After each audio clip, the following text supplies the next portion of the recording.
BPL এর প্রথম ম্যাচে মাঠে নামে ফরচুন বরিশাল এবং দুর্বার রাজশাহী, যেখানে ফরচুন বরিশাল টস জিতে ফিল্ডিংয়ের সিদ্ধান্ত নেয়। যেখানে দুর্বার রাজশাহীর হয়ে ওপেনিংয়ে আসে মোহাম্মদ হারিস এবং জিসান আলম।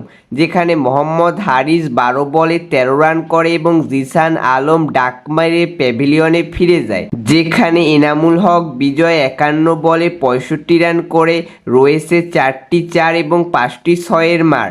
মোহাম্মদ হ্যারিস 12 বলে 13 রান করে এবং ইয়াসির আলী রাব্বি অসাধারণ একটি ইনিংস খেলে। যেখানে ইয়াসির আলী রাব্বি 47 বলে 94 রান করে, যেখানে রয়েছে 60টি 4-এর মার এবং 8টি 6-এর মার। এবং রায়ান বোল 8 বলে 9 রান করে, যার কারণে দুর্বার রাজশাহী 3 উইকেট হারিয়ে 197 রান করে। 198 রানের টার্গেটে ব্যাটিংয়ে আসে ফরচুন বরিশাল। যেখানে ফরচুন বরিশালের হয়ে ওপেনিং করে নাজমুল হোসেন শান্ত এবং তামিম ইকবাল। যেখানে নাজমুল হোসেন শান্ত ডাক মেরে প্যাভিলিয়নে ফিরে যায়।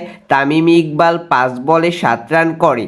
তাহিদ হৃদয় 23 বলে 32 রানে অসাধারণ একটি ইনিংস খেলে, যেখানে রয়েছে 5টি 4-এর মার। এরপর ব্যাটিংয়ে আসে কায়েল মায়ার, যেখানে সে 5 বলে 6 রান করে। এরপরে ব্যাটিংয়ে আসে মুশফিকুর রহিম, যেখানে মুশফিকুর রহিম 11 বলে 13 রান করে।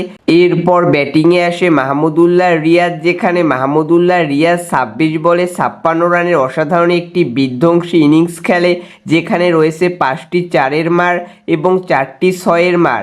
এরপর ব্যাটিংয়ে আসে শাহিন শাহ আফ্রিদি, যেখানে শাহিন শাহ আফ্রিদি 17 বলে 27 রানে অসাধারণ একটি ইনিংস খেলে। ফাহিম আশরাফ 21 বলে 54 রানের অসাধারণ একটি ইনিংস খেলে, যেখানে রয়েছে 60টি 6 এবং একটি 4-এর মার। যার কারণে ফরচুন বরিশাল 4টি উইকেট এবং 11 বল হাতে রেখেই তাদের প্রথম ম্যাচটি জয়লাভ করে।